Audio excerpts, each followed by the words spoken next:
Hay lugares marcados por la tragedia, sitios que es mejor no visitar, cuyas historias se susurran con miedo. Hoy vamos a explorar una de esas leyendas urbanas, quizás la más aterradora y persistente de Lima. ¿Alguna vez han notado esos lugares que la gente simplemente evita, casi por instinto? Pues bien, en pleno corazón de una ciudad tan bulliciosa como Lima, existe un edificio así. Un edificio con una cicatriz, con una historia tan oscura que su segundo piso, nadie se ha atrevido a subir ahí en décadas. Hablamos, por supuesto, de la infame Casa Matucita, el epicentro mismo del terror en la capital peruana. Nuestra historia comienza en una esquina muy transitada, en el cruce de las avenidas Garcilaso de la Vega y España. A simple vista, es un edificio moderno, como cualquier otro. Pero lo que se esconde tras esa fachada es un pasado que hiela la sangre. Hoy en el primer piso funciona un banco, todo muy normal, ¿cierto? Pero los cimientos sobre los que se levanta, esos están manchados. Manchados por una historia que mezcla brujería, una locura indescriptible y muchísima sangre. Para entender el horror que habita en este lugar, tenemos que viajar muy, muy atrás en el tiempo. Mucho antes de que se pusiera el primer ladrillo de esa casa. Estamos a mediados del siglo XVIII.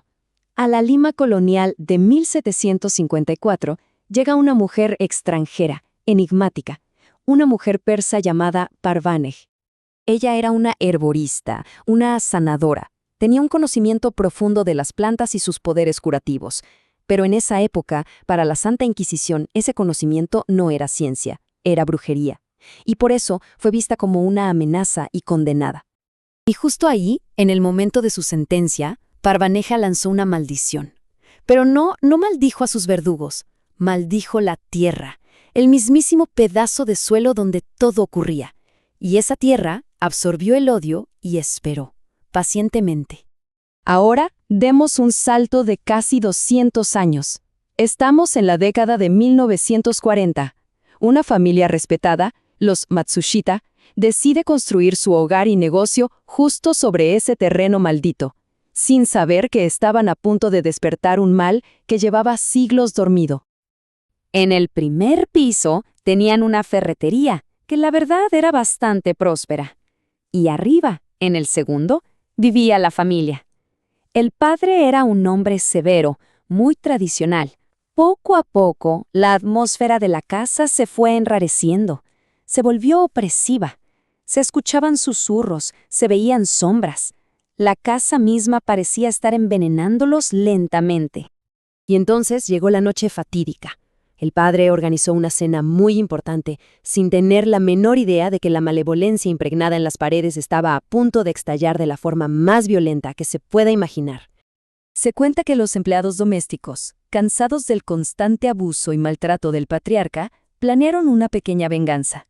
Decidieron poner un potente alucinógeno en la comida de la familia, algo para asustarlos. Pero el terrible error fue que calcularon trágicamente mal la dosis. Y entonces el infierno se desató en esa mesa. La sobredosis fue brutal. La realidad se distorsionó por completo y los miembros de la familia dejaron de verse entre sí. En su lugar, veían monstruos, demonios. El pánico se convirtió en una carnicería. Imaginen la escena, una escena familiar convertida en un cuadro del infierno. El padre, en medio de esa locura inducida, tomó un cuchillo de la mesa y masacró a toda su familia, a su esposa, a sus hijos, a todos. Cuando los efectos de la droga por fin se disiparon, el hombre despertó a la realidad. Y lo que vio, la masacre que él mismo había provocado, fue demasiado. No pudo soportarlo y se quitó la vida. Dicen que al día siguiente, cuando la policía entró, la escena era tan grotesca que uno de los oficiales perdió la razón ahí mismo, para siempre. La casa quedó abandonada, cerrada por años. Pero su leyenda, lejos de morir, no hizo más que crecer, alimentándose del miedo colectivo. Y, como siempre pasa, empezó a atraer a los valientes y a los insensatos. Pasaron las décadas, y así llegamos a uno de los episodios más famosos de esta historia.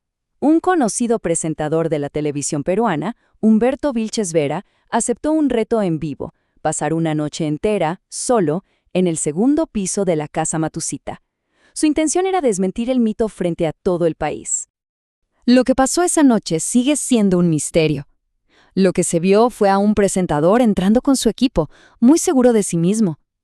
Pero lo que salió horas después, antes del amanecer, fue un hombre pálido, temblando, balbuceando cosas sin sentido. Un hombre quebrado.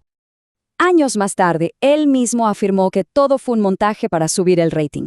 Pero la gente que estuvo ahí esa noche, los testigos, juran que el terror en sus ojos era absolutamente real. Su carrera, curiosamente, nunca fue la misma. Al final se llevó el secreto de lo que vio o sintió esa noche a la tumba. Y así llegamos a nuestros días, porque la maldición, o como quieran llamarla, parece seguir muy, muy presente. En el año 2016 se tomó una decisión drástica. Un intento, quizá, de terminar con este mal de una vez por todas. El segundo piso, el lugar exacto de la masacre, fue demolido por completo. La razón oficial fue su estado ruinoso, pero muchos creen que en realidad fue una forma desesperada de exorcizar el lugar. Hoy el edificio está reconstruido. Como decíamos, abajo hay un banco. El segundo piso se rehizo, pero casi nunca se ven luces encendidas de noche. Y aquí es donde la historia se pone escalofriante. Los guardias de seguridad, la gente que vigila el lugar, cuentan otra cosa. Dicen que en la quietud de la madrugada, cuando ya no hay ruido y la ciudad duerme, a veces se escucha algo que viene de arriba, de ese segundo piso vacío. Describen una risa, suave, enloquecida, que suena como una invitación a subir a cenar.